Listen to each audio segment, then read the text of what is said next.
not live. It's not live. It's Correct. recorded. Okay. Yeah.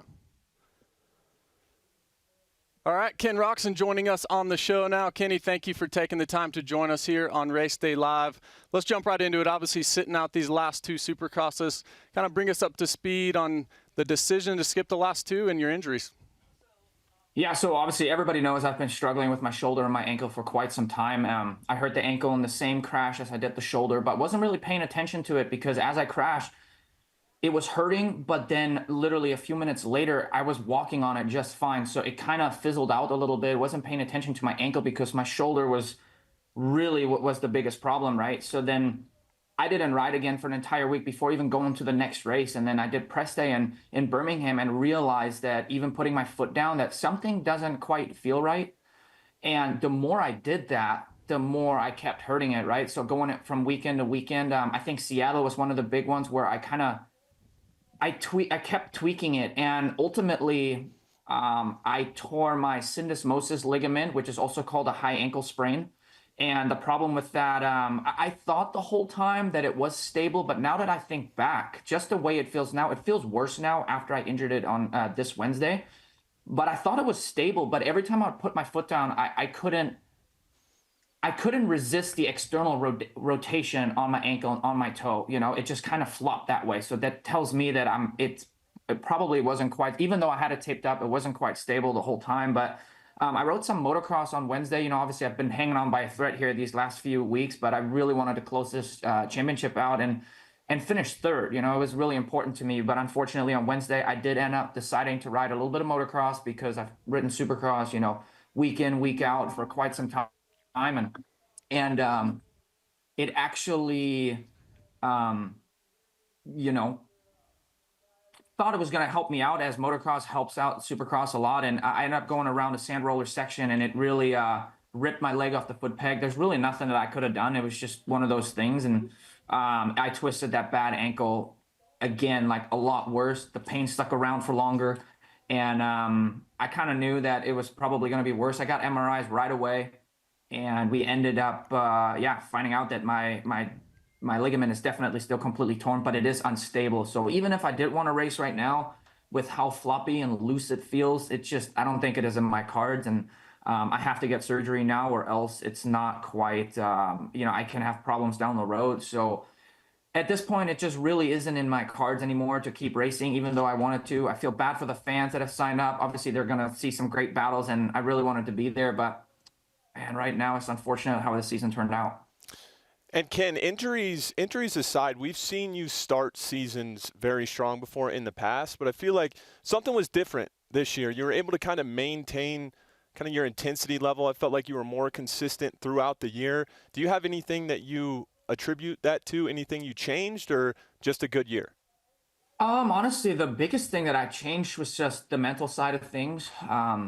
When to be switched on and use a lot of energy and when not to. So I kind of, I really took it weekend by weekend. I wasn't thinking about anything big or the big picture, but I was really taking it weekend by weekend and just put all the efforts out there.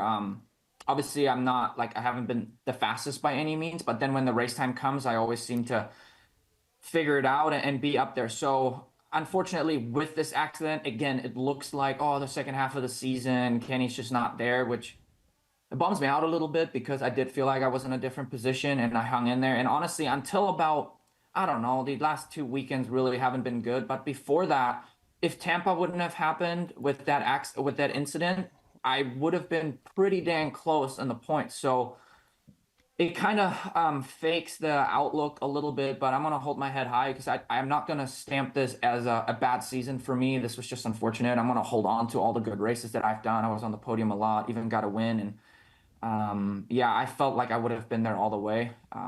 It's kind of crazy. I'm 31 now, and I learned a lot this season. You never stop learning. I learned a lot about myself and how I can approach racing and the weekends in general. So better late than never, I guess. But yeah, every time you go, every year, you still figure out how you tick and figure out how to be better, I guess. Well, Ken, 7 podiums and that win at Daytona. Talk about how special that was. And like you said, I mean, overall, a really, really good season. Yeah, and obviously in the beginning half of the season, all the fast guys were still there. So honestly, that's when I kind of had the most fun because not just because I did good, but it just was, your nerves. Like there was just, everybody knew that the field is maybe the most stacked as it's ever been. And, I was able to tick off all these podiums and just being consistent. I mean, for the longest time, I didn't finish worse than fourth.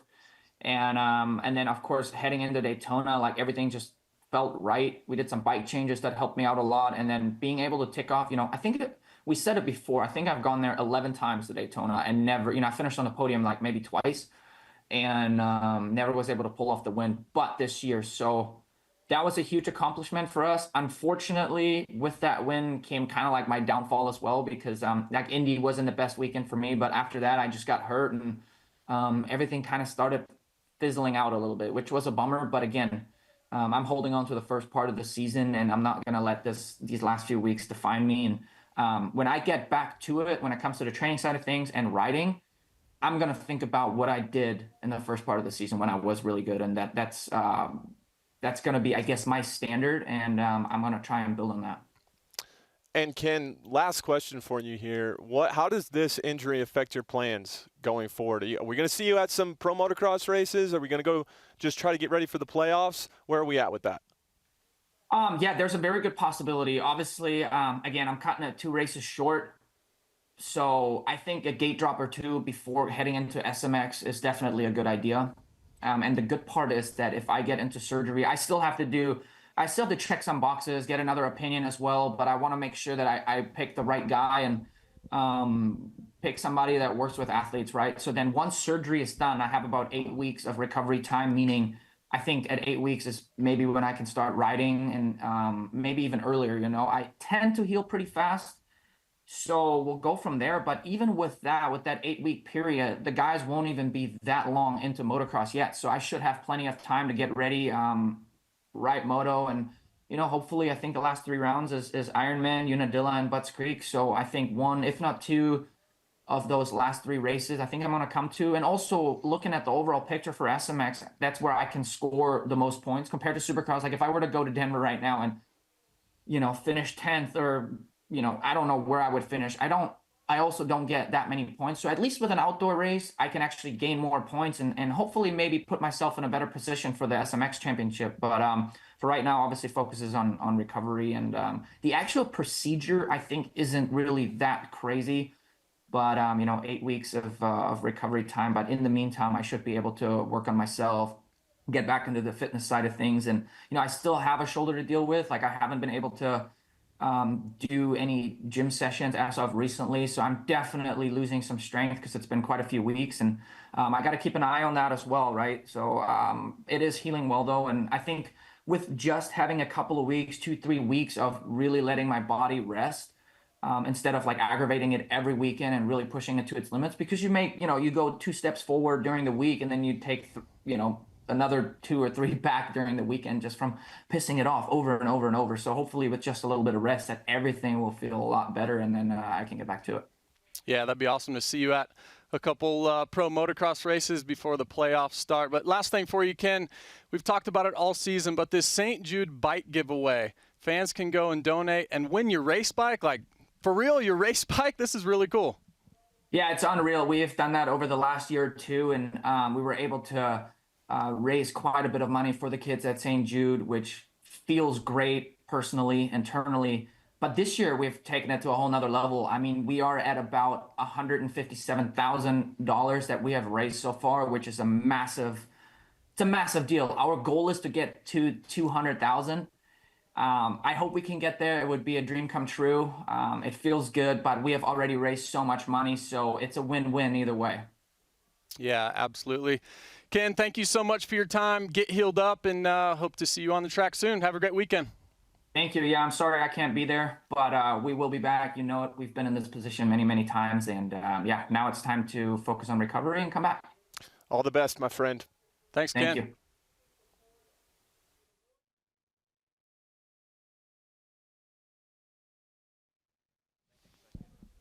Sweet. Ken, I'm gonna get